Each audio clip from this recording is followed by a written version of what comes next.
Bahatulan na naman naranasan sa ilang bahagi ng Metro Manila kahapon, dulot ng thunderstorm.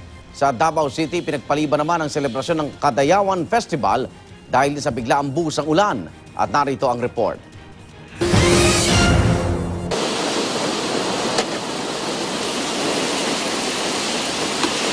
Alas 4 pa lang kahapon, naka-headlight na ang mga sasakyang bumabagtas sa Commonwealth Avenue, Quezon City dahil sa malakas na ulan.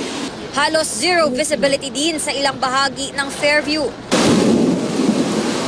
Panay ang dumadagundong na kulog at matatalim na kidlat.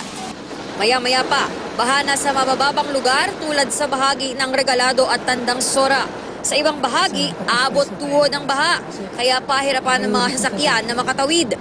Matapos ang halos isang oras na pag-uulan, ang resulta, usad pagong na traffic sa Commonwealth Avenue at EDSA.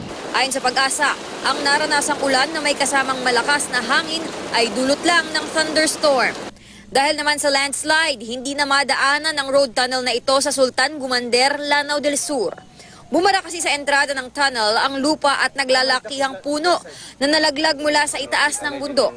Posible raw na lumambot ang lupa sa bundok dahil sa pag-uulan, kaya't gumuho ito sa kalsada. Ilang motorista ang stranded. Ang tunnel kasi ang nagsisilbing daan patungo sa ilan pang lungsod sa Mindanao. Kaya naman pinapayuhan ng mga motorista na humanap muna ng alternatibong ruta habang isinasagawa ang clearing operation. Napurnada naman ang opening ceremony ng ika-30 Kadayawan Festival sa Davao City dahil sa biglang pagbuhos ng malakas na ulan. Ang mga manonood kanya-kanyang silong para hindi mabasa. Sisindihan na lang sana ang Ring of Solidarity bilang hudyat ng pagsisimula ng okasyon, pero dahil sa ulan, nagdesisyon ng Kadayawan Executive Committee na ipagpaliban ito. Sa Huwebes ng hapon, itutuloy ang opening ceremony at mga nakatakdang aktibidad para sa isang linggong selebrasyon. Para sa unang balita, Athena Imperial reporting.